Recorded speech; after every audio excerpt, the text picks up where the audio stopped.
All right, welcome to the next RogueHQ podcast. Ontario's shaking his head at my antics, as usual. How are you doing today, Ontario? Skip, I'm looking for a new co-host for the podcast, so applications, put them in chat. Yeah, honestly, if I wasn't co-hosting, I could actually probably just run it a lot smoother than trying to think about talking and running the thing at the same time. I could produce. I'd be fine with that. Fair. Skip's now a producer, and now we're just looking for a new co-host. Yeah, we need a new host. It'll be the Ontario show until that happens. So, applications made at discord.roguehq.xyz. You should probably join that if you haven't, and I'm assuming everyone here probably has. Hopefully. So, Astral making the funny comments. I'm Uriel. Cat guessing. Oh, there you go. I got Astral volunteering for the job right away. But, anywho. So today, we have got, as you can tell by the beautiful overlay, we've got Enter the Gungeon, which I'm a fan of. Ontario, you're a more huge fan of. That's an understatement.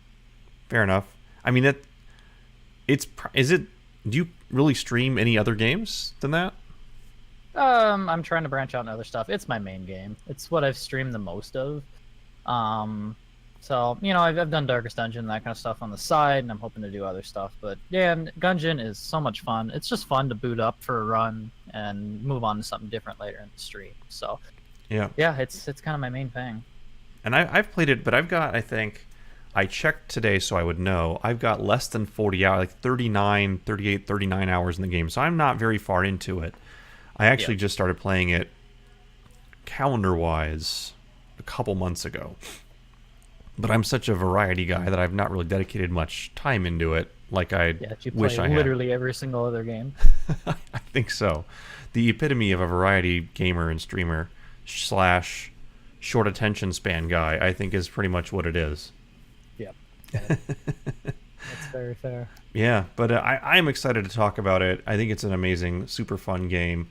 Hopefully, the update, Advanced Dungeons and Dragons, coming out soon for it. I don't know if you saw this. I follow their Twitter account, and they actually posted that one of the consoles has gone into console review. They're going to be releasing them all at the same time, but they've at least got one now in console review, which is great. Yeah, no, that's awesome news. I haven't heard anything about it, so that's at least something for the community to latch on to. Exactly. Other things before we get into talking really specifically about that, I know one thing that we've discussed is a name for this podcast, not for this episode. And we actually had someone who submitted a name for this episode. I forget. I think that was actually Banter the Gungeon. I remember. Yes. If that's the one you're referring to. I think it was Banter the Gungeon. Yeah, it's absolutely correct. I think that was actually Astral, who's right here, who had thrown that out there. And I wasn't talking about specifically naming this episode, although Banter the Gungeon would be actually a good name. I was meaning more for the podcast in general. We had RogueCast thrown out there, which is both a little bit obvious and a little bit, we can do better than that. And then we had, let's see, Cloak and Banter, again, maybe. I threw out a couple procedurally generated banter. I think maybe a little bit long, but it's got a certain nerd-esque to it. RN banter, like RNG, didn't really like that as much. Perma discourse, I don't know. But anyways, if you've got a name that you like, please throw it in the chat now. Throw it into comments later. But absolutely would love to get a name actually established for the podcast other than just RogueHQ podcast. So figured I'd throw that out there. Yeah, let us know. I think we're open to almost anything. Obviously, we don't have any good ideas. No, we clearly have zero good ideas. Oh, I need to stop the music here from spamming our chat. There we go. Cool. Well, without further ado, what I'm going to do, I'm going to flip us over here. Take a look. We've actually got... I'll just keep this playing kind of here on the side. This is Enter the Gungeon that we've got playing that direction. And, or is it... No, it's That direction. Okay. No, It's you're weird because I'm pointing that way, yeah. but it's There we go. actually that way on my screens. So it's like it's opposite day. Again, this whole talking and doing things at the same time thing is difficult. But I guess I'll let you talk a little bit about the game. What is it that is your appeal, your draw to the game, and why would someone who hasn't played the game, what's in it for them, for the avid gamer or roguelike fan? Yeah, I mean, I came from a background of I didn't really want to touch Binding of Isaac or anything like that, so I never really played any kind of a bullet hell-esque game before. And I caught someone that I follow pretty close on Twitch, and they were streaming this, and I'm like, man, that looks fun. I've never gotten into this type of game before. So I said I'll give it a shot because it's like 15-20 bucks normally. I caught it on sale for like $7. I'm like, cool, give it a shot. I mean, the art style is just so cute, so fun. The weapon variety and everything like that. I mean, each run you're gonna have is different and fun, and it's super unique as well. I mean, there's nothing else out there like it as far as art style and things like that. I think, as far as I know, at least, as far as the limited quantity of games that I've played. But yeah, I mean, that just kind of drew me in and had a lot of fun with it, and it's challenging too. For a person that's never played a game like this, it's like, okay, this is tough, it's challenging, and getting off first floor for the first time, and you like almost are crying tears of joy. You realize that, oh, that's just the first boss. There's a lot more to this game. Darn, I haven't beat it yet. And you're like, oh wait, I didn't win. Yeah, I did definitely remember that moment myself. It is a very challenging game to get started for sure, and you know, one game to the next, you're going to have a completely different experience as well. I mean, that's I think the similar theme with any roguelike, but especially Enter the Gungeon, you can be completely hosed on one run with the same skill level. Actually, at SGDQ last week, Enter the Gungeon, I was very excited, actually featured there. Unfortunately, two failed attempts at actually beating the game, which was very sad. Very accomplished Gungeoneer, but just could not succeed just because of the RNG in the game, the different layouts, and just not knowing which bosses you're going to get. You're having to adapt on the fly all the time. I think that's what's, for me, other than obviously the beautiful, fun art style that drew me in the beginning of. It's a video game, but it's a game where you have bullets that are shooting guns at you, and you're defeating them by it's like, it's Pretty just meta, huh? Yeah. very hilarious to me. Between Yeah, that I mean, and that's one. Go ahead. between that and the absolute disdain for books by whoever was the lead developer of the game at Devolver, or at Dodge Roll Games, I should say. For whatever reason, they hate books so much, that came through as well. But other than that, yeah, bullets and books. Yeah, I mean, that's definitely one of the things, especially touching on RNG. Earlier in the game, this affects you a lot, because you could get, I don't know, I think early on, especially, I got like Golden Gun one time, and I'm like, this is the best thing ever. And then other times you're walking in with your starting gun on first floor boss. So, as your skill level develops, RNG kind of affects you a lot less. And things like that as you progress. But yeah, I think that's one thing early on that people struggle with, is like, I need good weapons to get off this floor right now.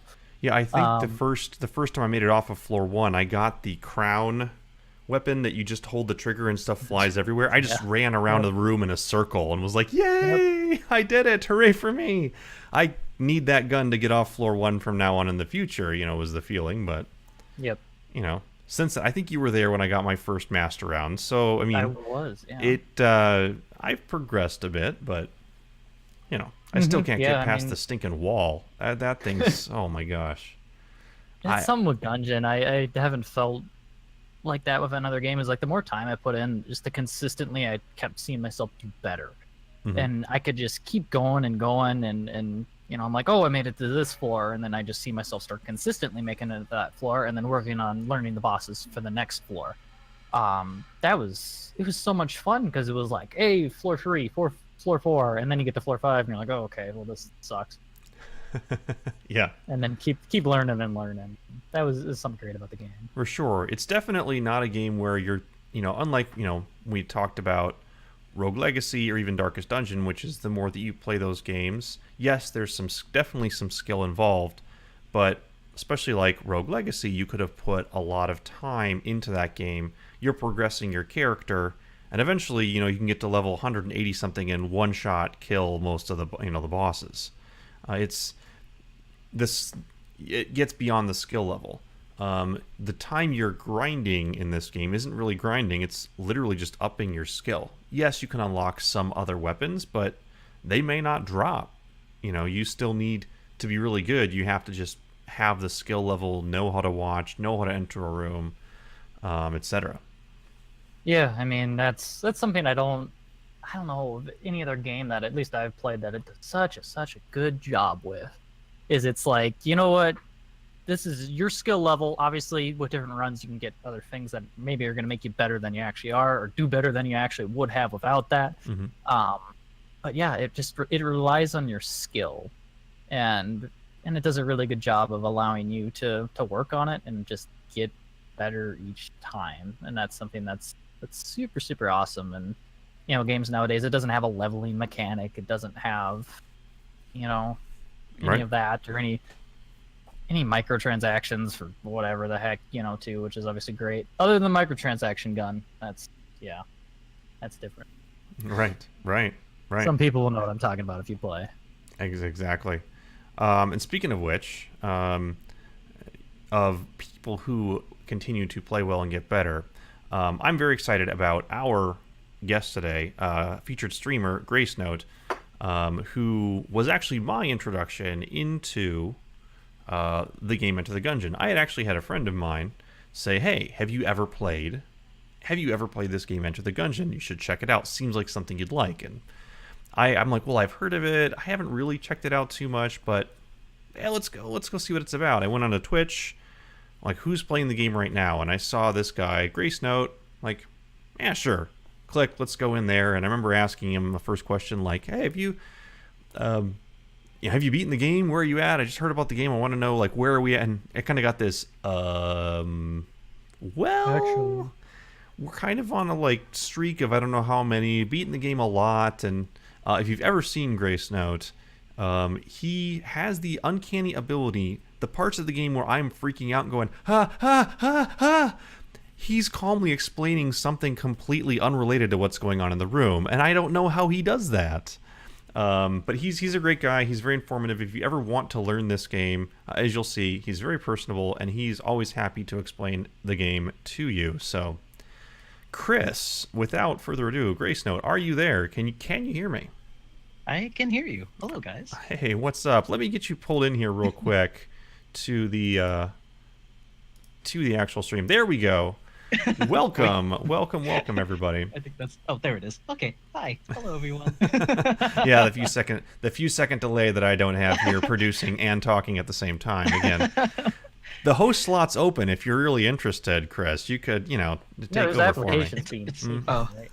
Host. Oh. Yeah. I'm being booted out because of my antics. I don't know how good I would be for a host, but I could be I don't know. I'd be like a special guest every now and again, I guess. Well, question mark? Yeah, we'll take you up on that. We'll take you up on that. So, anyone who doesn't know, if you're interested in seeing graceN0TE stream, ! graceN0TE, the O is a 0. That'll pull up the shout out right to his stream, and you can link right into there. But welcome. So happy that you are here, and hope I didn't make you blush too much with my little anecdote. But that is absolutely true. Like, you're the one responsible for me going, yes, I should get this game today and go play it. Oh, well, thanks for inviting me, first off. Yeah, absolutely. I'm glad I'm able... Anyone that I'm able to convince to get the game and actually sit down and play it, I'm happy. It always makes me happy to help people learn and progress and just enjoy the game for what it is, because holy crap, this game's hard. Yeah. There's no sugarcoating it. Enter the Gungeon is brutal. Yeah. But it's approachable. I remember you telling me that when I said I was wanting to check it out. You said, just stick with it. And I'm going, ooh, that's never advice that's going to be light on the front end when someone says just stick with it. No. No. It's tough, man. So I've definitely seen you streaming. Others, I'm sure there's maybe some other people who like there's actually, it looks like Fugu Fishy is actually in the stream. it looks like accidentally got timed out for Nightbot spamming just too many characters. slammed. Sorry about that. Too many exclamation points. Oh, no. He's a little excited. Yeah, I'm not a big fan of Nightbot, but Nightbot has got a temper. I'm sorry. You'll hopefully be able to join us back in there again. Bad Nightbot, 100%. But so they may know you as the Enter the Gungeon guy, but we'd love to get to know you a little bit. First off, you as a streamer, and then we'll kind of hop into Enter the Gungeon. So what got you streaming in the first place? Was it Enter the Gungeon? Was it a friend who told you to do it? What piqued your interest to start streaming? However long ago that was for you. Let's see. When was TwitchCon last year? Like late October of 2017. I think a month before that, I streamed like off and on, a little bit of Cuphead here and there, and I think I played like maybe 2 or 3 Gungeon streams before that. But my girlfriend, two of my best friends, they all like hit affiliate before I did. They streamed a crap ton, and eventually I was just like, I kind of want to try it. Like especially after we went to TwitchCon and seeing, just how helpful other streamers are, how supportive people can be, and how fun it is to just show off a game. I was like, I think I could do that. I'm okay at Gungeon. Sure, let's try. And with like constant like cheering on by like my girlfriend and by a lot of people that she like got to view my stream and my other friends, they just kept on encouraging me. It's just like, you're really good at this. You are extremely chill. You're very helpful. People just like relaxing in your stream. That's run with it. Just keep running with it and keep talking about this game. And eventually, here I am. Very cool. Very cool. So that was not long you've actually been streaming. No, not really. Like actually almost half a year now. Cool. I mean, no, a little bit more than half a year. Yeah. Because you definitely have got a good following of people who I know show up to your stream, almost every time or every day that you're streaming. So that's actually really cool. What keeps you streaming? Is it that same want to show people the game, or has that changed into something else? I mean, I love showing off the game, and I love meeting new people, meeting people within the Gungeon community, and just spreading the good word about the game, getting people excited about it, and teaching them something new, teaching them that, this game isn't impossible, that they don't give themselves enough credit, and they can progress. Like so many times, like I have a lot of my regulars come in, like at first break of the stream, like first following, they're like, yeah, I can only get to like chamber 2 and I don't know what I'm doing wrong. And then, they become regulars, we chit chat more and more, and then come 2-3 weeks later, they're like, hey, so I just beat my second pass today, or I just beat Dragon today, or I finally beat the Lich. And I'm just like, what do you know? You got it, dude. Just keep it going. Nice. So that type of accomplishment and broadening our community and helping as many people as possible enjoy, games like this as much as possible, it's good. It makes me feel happy to be able to, show it off as much as I can. Awesome. So would you say then at this point, Enter the Gungeon, I mean, it sounds like you started doing it because you were picking a game to show off. It sounds like is that become your favorite game now? Or is there still other games that you hold as, this is still going to be my favorite game? As the tippy top? Yeah. Has that taken the top spot for you? It's hard to always like give like a very tippy top. Gungeon is definitely a game that I will always go back to, considering that I have close to 600 hours in it now. So it's like it's in my staple that I can't leave it now. I'd still say like of the other 2 games, I say Super Mario RPG and Super NES, and probably Link to the Past as well on the same system. Like those 2 like will always be near and dear to my heart, like forever. Yeah. Link to the Past, I think that's always on my top 5 list of games as well. So I hear you with that one. Even though you'll probably never see me streaming it because I'm terrible at it. I am terrible at it. I love the game, but I am so bad at playing it. I don't know why. But cool. Otherwise, do you have a favorite childhood nostalgia game? Something just from your childhood that you love? I mean, those 2 games were pretty much childhood. Because I think... assuming those might be it too. Like, what year did Mario RPG pop out? 95, 96, something like that. Sounds about right. All right. Mm-hmm. Around there. Yeah. I mean, I grew up on the NES because I have two older sisters that got me into gaming. So played a lot of Mario, played a lot of Bubble Bobble, um, a lot of Zelda.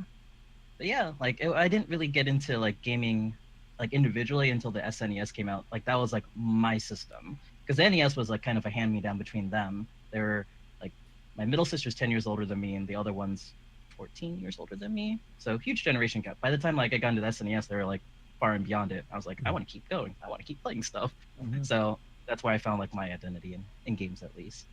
Okay. Yeah, and I just also should call it. There's been a couple things in chat. A couple people saying, actually, Fugu Fishy, who has been untimed out, which is great, saying Grace has actually helped me progress past the second chapter, so he is probably the best helper I have found. Which again, I would echo that sentiment as far as when I've had questions as well. And I've also toned down Nightbot, everybody. So you shouldn't have a problem now with the spam the emotes and spam the symbols. You should be okay. I hope. I don't. Nightbot's got a thing of its own. I don't know. Nightbot's always picky. Always picky. So do you have any favorite on-stream moments other than, I mean, obviously it sounds like helping people out when they tell you that they, beat the second boss for the first time. Sounds cool. Anything about streams that hit as your favorite when certain things happen, or a specific story even come to mind? There's definitely the moment when I finally hit triple digits on my lit streak. So that was always a huge milestone for me. Granted, I kind of lost the streak about 2 wins after that. Oh, no. We're not going to talk about that. I always recount that story on stream all the time. But either way, aside from that, though, like I've actually had Devolver Digital pop up on my stream multiple times now. And at one point, they actually dropped like 1,000 bits on my face. And it's just like, dude, thanks so much for playing the game. Nice. So like that always like kind of popped out to me too. And just like the amazing support like you just get from either more popular streamers coming in, throwing hosts, and then just like amongst our team of like Gungeoneers, like seeing all of our collective progression and just pretty much baton passing like anytime like one of us goes offline like after a stream. It's always good to see support. Awesome. Cool. Any new advice? So you've given me advice kind of as I would ask questions. I've seen you give other people advice. What's your top maybe 1, 2, 3 tips that you would give to someone who's interested in checking out the game and they're going to pick it up? What are the top tips you would give to someone, whether it's gameplay or anything else like that? I mean, there's so many tips anyone can give. I believe there's like some guy in the Enter the Gungeon subreddit that has a copy paste tip list at the ready anytime that topic comes up. I'm sure, yeah. Like every single time. But either way, But what's the graceN0TE list? I don't want his list. I want your list. Oh no, we're not gonna look at his list. His list. First tip, keep at it. This game is very much predicated on muscle memory. Studying enemy patterns, how they fire at you, how best to dodge and not over dodging will greatly play into how far you can progress and how fast. Knowing the best way to move about a room or just in general will help you out. Piggybacking off of that, always pay attention to your hitbox, your character. I get a lot of people who are more attuned to roguelikes, but don't really have a lot of history, with bullet hell games. So a lot of times, especially with mouse and keyboard users, they stare at their reticle and they stare further into the room than they really should and don't notice like bullets just sneaking up on them or just that one tiny little slime that just like headbutts them in the back. So that would be that as well. And depending on how studious you are, at the very least, if you get anything new in the game, whether it be an item or a weapon, press the start button and open up the Amamicon, read the description. For one, you get really awesome puns and random in-jokes that the developers have put in.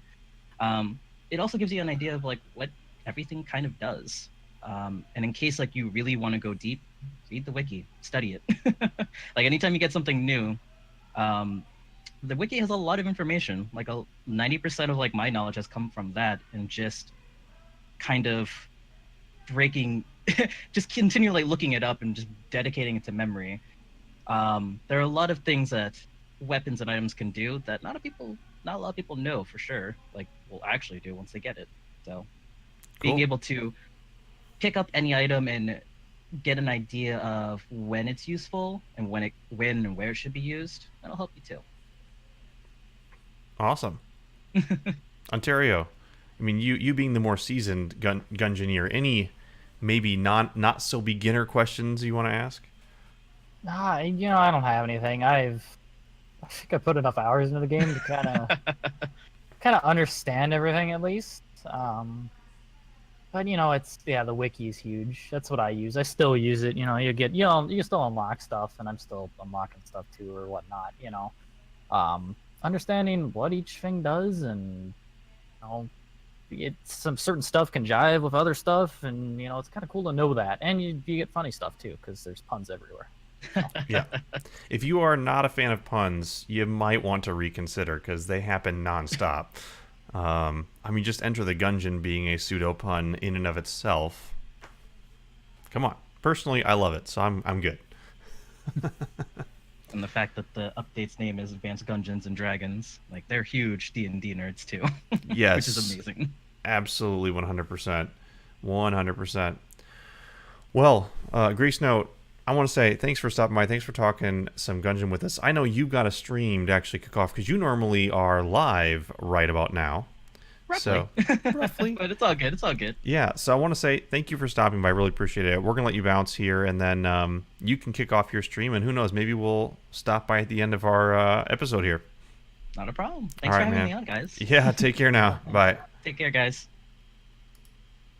All right. Sue. That's awesome. And thanks so much, everyone. I've seen people in chat. Fugu Fishy's still there. Hebalik too. Also cheering on for Chris and Paula as well. So do appreciate all you guys stopping by and sharing the love during our time with him. So that is absolutely great. I love it. I'd love to talk more into the Gungeon maybe later. We will have a Q&A section if you're sticking around. And maybe we can answer a question. I don't know. Maybe we can pass it along. But yeah. But meanwhile, moving on to kind of the, shall we say, the news portion of what we normally talk about. There was just a Steam sale, which unfortunately has ended. If I remember correctly, the Steam sale started at the last episode and ended just before this one. And then it ends right now. Mm-hmm. We planned that. Totally. 100%. Also, Fugu Fish, thank you for the follow. Oh, yeah. I almost missed that. Thanks so much, Fugu Fish, for the follow. Yes, thank you. Always love having a follower at RogueHQ here. What did you pick up, Ontario? Did you expand your game library at all? I held back. I held back a little bit this time. Reserved the wallet? Reserved the wallet. There wasn't anything that was like insane out there. Just Darkest Dungeon. I grabbed like DLC and stuff for that, and I still have to get into that. I just haven't had time. Mm-hmm. Yeah, that's about my only haul for the Steam sale. So I'm kind of proud of myself, to be honest. That is some amazing restraint. Because I looked at it, and unfortunately, this isn't a surprise. All the new games that had come out, like I was looking at Wizard of Legend and FTL and not FTL, but Into the Breach. And a lot of those games just weren't super discounted. So it's, Enter the Gungeon was on sale as well. It looks like Fugufish said it was on sale for $12. So yeah, it's... Yep, yeah, it was. But it's like, I looked at a lot of the games and I'm going, a lot of the games that are on sale are ones that I already own. Or... Yeah, you kind of have that problem, huh? Yeah, so, because I tend to cherry pick. I've got a lot of games from like Humble Bundles that I'm never going to play anymore. Or I'm never actually going to play, that I tried out and went nope and moved it to a hidden category. But I did. I picked up, let's see, there was actually Wizard of Legend. I had been eyeballing that for a while. I'd seen a few people in our community play it, had really wanted to pick it up. I picked it up. I've played like 20 minutes of it. Haven't really had time to sit down and really get into it yet. Excited about that one. Risk of Rain, that one was actually super deep discounted. Don't know why I had never picked that one up, but was able to pick that up. And obviously Darkest Dungeon DLCs as well. So yeah, I kind of held back as well from picking lots of stuff up, but that was mainly because I was really hoping stuff was going to drop really deep on discount, and then the sale was over. So Yeah. what you gonna do? Yeah, I mean, I don't know. There was a lot of stuff and just not a ton of stuff I was, I guess, interested in. So I stayed restrained, and I was busy too. I didn't have time. Yep. So yeah. Fugufish is mentioning Binding of Isaac was on sale. Yep, Binding of Isaac was definitely on sale. Yep, I remember seeing that. Darkest Dungeon was definitely on sale with lots of all but their Color of Madness DLC that we talked about last episode was on sale. Yeah, it was pretty much everything was. It was just a sliding scale of percentages. You had to go back to like 3 or 4 year old games to get the massive discounts everyone was hoping for, the 70-80% ones, which is unfortunate. At the same time, if there's a game I really like one of the first roguelikes I really got into, this tells you how new I am into the genre, was February when Tangle Deep released. I'd been casually into roguelikes before that, but that's the one that really hooked me. And I think I bought 4 or 5 copies of that game on full price and gifted them away to people because I was so... I liked the game that much. It was a way that I could say thank you to the developers by buying more copies of their games. So it's like, when there's a game I like, I don't mind paying more, but I kind of want to know whether it's going to be worth $1 before I spend the full price. It's kind of that weird catch, you know? Yeah. Cool. So there was one real big piece of news that I had seen this last week that I think is relevant, especially as we talk about the difference between roguelikes and others. Gamasutra, I don't know how to pronounce their name. They had posted an article called How Grinding Undermines Design and How to Reduce It. Kind of an interesting game. A lot of their stuff is targeted more at actually game developers themselves. But what he was getting at was how having a game which is built into a grind, he goes through defining what he means by grind, and his definition being a point at which in a game where you can't do anything because you're stuck, you're kind of level stuck. You have to be level 50 to go do the next thing. You're level 46, and level 45 is the cap on the previous mission. Like, you have to just go do meaningless stuff over and over again to level progress. And what he's saying is that games that have that built in, while it makes the game longer, actually kills the creativity and kills the ability for people to actually get engaged and involved in the game. And while he's saying this, pictures of Darkest Dungeon are pasted everywhere throughout the entire article, even though he never mentions that. And I kind of went, wait, roguelikes are sort of supposed to be the answer to grind. But as I thought about it, I'm like, there is kind of a grindy element to Darkest Dungeon, a little bit. So I was kind of stuck in this weird place of going, I see what he's saying. I've always said I hated grindy games, yet I kind of like the grind on Darkest Dungeon. Not really sure how to place those thoughts. I don't know, because I know you read the article as well. I don't know if you had a thought on that, Ontario. Yeah, I kind of came at the article with a non-roguelike view, I guess, because like the grindy game I always played, especially Destiny 1 was like, that was my grind game for sure. And for me, I'm like, yeah, I think grind can be a good thing and it can be a bad thing. It's just how the grind is implemented in the game. Because, you know, even like he was saying, like if you're repeating content and things like that, I did that for Destiny 1. I have way too many hours in that game. And I repeated the same strikes, repeated the same stuff, but I still had fun with it because there were other elements in there that kept the grind interesting, like random rolls on different things and things like that. So I didn't necessarily agree with grind needs to like get shoved to the wayside. But, you know, I kind of took the view on it that there's a difference between good and a bad grind, kind of depending on how the game is made and structured. Yeah, I could kind of get behind that. I mean, as you're talking about it, it makes sense to me. Like, why is it that Darkest Dungeon doesn't feel like a true grind? Well, every time you go into the actual dungeon itself, even if you've picked the scout quest on veteran level for the ruins 6 times already, this 6th time you go in, you don't know the layout. You don't know which enemies you're going to face where. You're not sure based upon, like, where will I hit the 90% of rooms I have to hit to clear everything? So it's a different thought process every time you go in and you're still reacting, compared to if I think of grind, like, for me, the grindy games were always the Final Fantasy games where, okay, I need to make sure after I go through each level, I go out and just walk around the world for a while and get about 5 or 6 more levels, or I'm going to be under-leveled for this game. And it was always the same thing. Walk around, you could actually just hold on the controller, just tap A until the cows come home, and then rinse and repeat. It definitely is not a just tap A thing in, for example, Darkest Dungeon, like we talked about last time.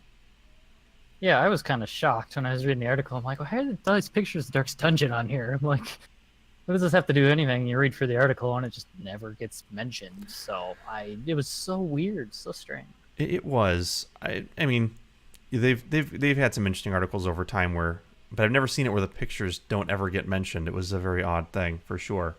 And take that in contrast though to think of games like, actually, Fugu Fish mentioned Binding of Isaac earlier. Enter the Gungeons we've been talking about this whole time, where some people have accused roguelikes of being grindy. But I would actually argue they're 100% not grindy. Because, yes, I'm going in, entering the front door, no matter what that front door is, and I'm playing the same game over and over again. But it's not like me playing the game this one more time is going to progress the game at all. I only progress the game by playing the game in that instance that I'm playing it, and when I have to start over, a new grind, as many people say, I haven't gotten any further. Maybe I've unlocked another weapon that might show up, but it's my skill that's getting better. So it's, to me, that's why I think it's really interesting and why I can keep coming back even though I'm playing the same game. It's not a grind at all. It's me learning to be better at the game. Yeah, exactly. I mean, there's skill grind and then there's in-game grind for skill. You know, it's like we're talking with, I know the Gungeon is actually building your physical skill in the game versus, you know, grinding up XP levels in a game. Exactly. Yeah, I'm very much a fan of that, and I guess I'm glad to hear you kind of coming down on the same side of that. I like that concept, or the way you put it, the skill grind. I guess I never thought of skill grind, because that's definitely what it is. So I guess it is a form of grind, but it's one that I'm totally okay with. I'm okay at getting better at a game. You know, like I picked up a SNES Classic when it was on sale fairly recently. So going back through some old games that I had played moderately, like Super Mario World, I played it a fair amount as a kid. But never really got into it enough to actually be able to play the game well. And so now I'm playing through it, and I hit a level, and I'm just going to keep playing that level until I beat it, even if it means I got to go back to the easy levels and get 30 more lives in order to keep doing that and dying all over the place.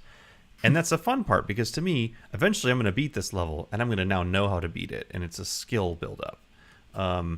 Compared to, because I'm playing it, eventually the level will unlock itself, which to me is the traditional grind. You know, the World of Warcraft problem of grind, so to speak. Yeah, the WoW grind, but obviously people love that, so... Some people do. And maybe at some point, maybe we can add that as a regular question on here, like, do you love grind? If they say yes, okay, explain. What is it about a grindy game that you enjoy? Because I've never understood that. It's always been almost a walkaway moment, actually. There's a fair number of RPGs I've taken into the final couple chapters, and when I realized, oh, it's going to be 5 hours of grinding, power. I just never I went online and read the review of, or the synopsis of the rest of the story so I could have closure on the story, and I was done with it. Yeah. It's just me though, I think. Fair. That's fair. So is there, I should say, moving on from that, was there anything else that you had kind of read up in the news? I mean, that was the last article I think we'd really shared beforehand. Yeah, I would have sent you something else if I found something. There's not a whole lot going on right now. You know, E3's over and Steam sale's over, so kind of wait until like September and October and games start flowing out here. At least a lot of the AAA release do anyway. But and if timeframes from E3 are correct, like end of July into August, we should actually see a fair amount of content in some games dropping. I mean, I'm certainly hopeful that by the next maybe even 2 episodes from now, we're able to at least talk about Advanced Gungeons and Dragons. But Yeah. I know there's supposed to be a lot dropping in the next couple months. Yeah, I mean, that'll be exciting to talk about. Obviously, Enter the Gungeon's going to be... we're going to be talking about that right away when that drops. At Yeah, least that's... I will make sure of it. Without a doubt, that'll be something that we'll be talking about. So, I guess now would be a good time. If you have any questions, something that's come up throughout the course of the conversation, or you just want to ask a question of either of us, please go ahead. We'll drop it into the chat, and we will be sure to talk about it. Yeah, any questions at all, roguelike or not. Meanwhile, though, I mean, this might be one topic for a future conversation, but anyone who has been in the RogueHQ Discord or has been in conversation with me knows that I have become bitten by the speedrunning bug. Specifically trying to speedrun roguelikes, which is a certain level of hell only reserved for people like me who've done something wrong in a past life, is all I can think of. Because you're normally with speedruns, you think like Mario, where you can kind of memorize the movements through a level. Nah, no such luck. You pick so much RNG in a game that it's just all out the window. It's half based upon your luck in the game and half knowing what to do with it. But that's actually why I kind of like it. I think it would be kind of fun at some point, maybe a future episode, to get into, talk to some people who actually do this roguelike speedrunning a little better than I do, because I'm totally the amateur at this point. Like, I've submitted a few runs, gotten my name on the board. There's actually one record I really wish I could erase, because the top 3 times are like 3 minutes, 5 minutes, 6 minutes, and I decided to submit a 28-minute run because I could. I'm kind of like, I wish I could take that one back now. It's going to be always last in that leaderboard as that leaderboard continues to grow. But it is definitely something to be considered as we talk about, the grindiness of games even. If you've got a game that maybe you've even gotten bored of, figuring out how to run that game fast just creates a whole new element or way of knowing how to run through that game.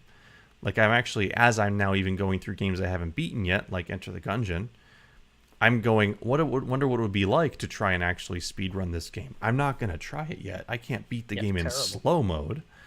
But, that's a whole different way of going through, because you're not going to unlock every room. You're going to optimally lock as much as you can in your path and just go for it. So. Yeah, you guys have gone completely off the rail with speedruns. There's a few of you, and there's a few others that have been doing them, and I'm like, yeah, I don't know if I could, I don't know if my mind could take that. The RNG would just blow my mind. It would hurt me. You do hit reset a lot, is what that ends up being, but every now and then when the stars align, it's a really cool feeling until you realize you get that personal best. All right, let's try for another one and just start over again. It's a weird obsession is all I can put it down as. Yeah. Well, cool. So before we end, a couple things. Our next podcast, we're actually going to be skipping a week, is going to be on July 26th. So 3 Thursdays from now. We're going to be talking about a roguelite, I suppose, just to keep that distinction there, called Heroes of Hammerwatch. Fun game. We're actually going to be trying to set up some play of Heroes of Hammerwatch in the Discord. So I don't even know if that has come up. It actually has not come up in the chat. So let me make sure if you go to RogueHQ.xyz, that will take you to actually the page where these are archived. Discord.RogueHQ.xyz brings you right into the Discord. We're going to try to set up some playtimes to actually go through. You can have 4 people playing at once, kind of going through. You go through the levels, you die. The ores that you've sent back before you've died are things that you can then use to upgrade your town and your characters and levels and everything else like that. So, super fun game. Excited to talk about that next week. We've got our featured streamer, not related to the game, just a cool guy in the RogueHQ community, is Gamebino Plays, who will be joining us. So that'll be fun to talk to him. He's a super fun guy. Kind of crazy in his stream, but hey, it's all about kind of meeting new faces and talking to new people. Oh yeah, that's why we do the streamer spotlight. Get you get you to see streamers from every genre, you know, because there's people that stick maybe with one game more or less, and maybe you never would have watched them because they only play one game. But there's some great personalities in RogueHQ, as showcased by Skip's Jackbox stream the other night. Oh yeah, that was hilarious. My cheeks were hurting through the night after that one. That was a lot of fun. Looks like Astral's actually saying that Heroes of Hammerwatch has added a few things since we've all played last. Well, perfect. Definitely got to get in there to see what they've changed. So that'll absolutely be fun. Yep, we did want to try to start streaming some games on this channel actually, other than just doing the podcast here. So I think, I brought up streaming a little Heroes of Hammerwatch before we actually do the podcast. So that might be something to look forward to as well. Yeah, we may have an early start, so definitely stay tuned for that. We'll keep you all updated. But meanwhile, thanks so much for everyone watching this on recording. I'll say bye to you guys now, and we'll see you guys next time.